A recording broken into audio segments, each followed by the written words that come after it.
Hey, good day, everybody. It's Fridays with Father Scott.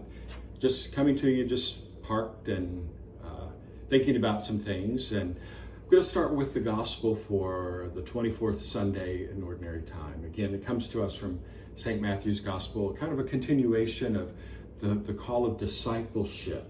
But it begins with this. Peter approached Jesus and asked him, "Lord, if my brother sins against me, how often must I forgive?" Jesus answered, "I say to you, not 7 times, but 77 times.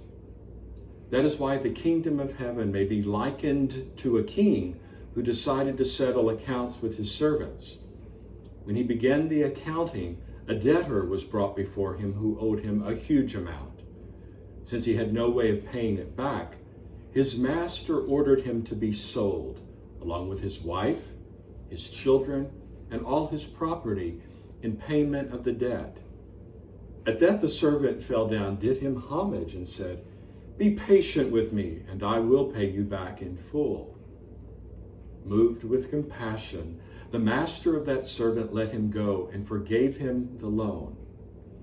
When the servant had left, he found one of his fellow servants who owed him a much smaller amount.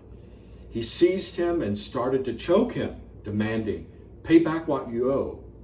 Falling to his knees, his fellow servant begged him, 'Be patient with me, and I will pay you back.' But he refused. Instead, he had the fellow servant put in prison until he paid back the debt.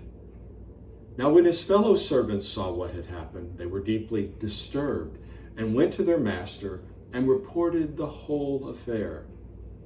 His master summoned him and said to him, 'You wicked servant, I forgave you your entire debt because you begged me to. Should you not have had pity on your fellow servant as I had pity on you?' Then in anger, his master handed him over to the torturers until he should pay back the whole debt. So will my heavenly Father do to you, unless each of you forgives your brother from your heart."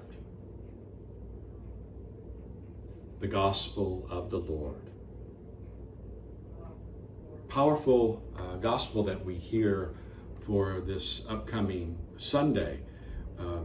And that word Lord, the Greek word, how often must I forgive? It's almost like, really? Do I have to do this again? And it's almost, when can I stop? And yet, the thrust of the gospel seems to be, well, no, never. Don't keep track. Decide to forgive always. And maybe that's a wonderful, challenging passage for those of us who like to call ourselves Christian. We don't need to take up arms, get pitchforks or swords or all those kinds of things. But the disarming aspect of who we're called to be is the power of forgiveness. It's like the perfect number of 7 is what, the question came back. How many times? 7? And Jesus responds, no, 77. It's too large to keep track of. And that's what we're called to be about.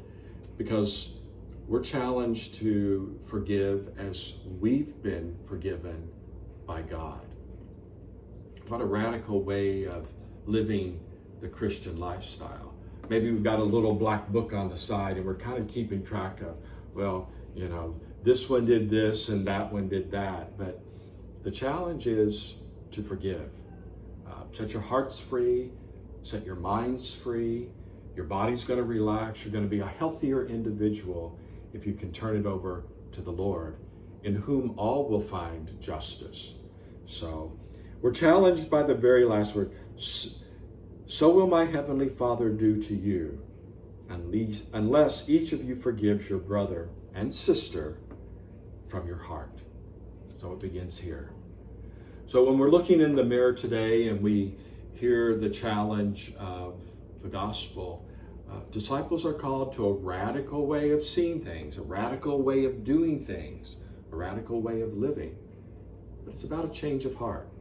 an opening of the heart to the power of the words of God. An example set in that by Jesus himself, who calls us into right relationships. So today, as we hear that call and we hear this message, we're called to forgive as he did and continues to do for each of us. So have a great weekend. It's supposed to be a little bit cooler, a little wetter this weekend. But as fall fast approaches, we're called to live in the hope that what Jesus has promised, he will bring to fulfillment. So let us forgive as he has forgiven us. Have a great weekend. God bless, and we'll talk again soon.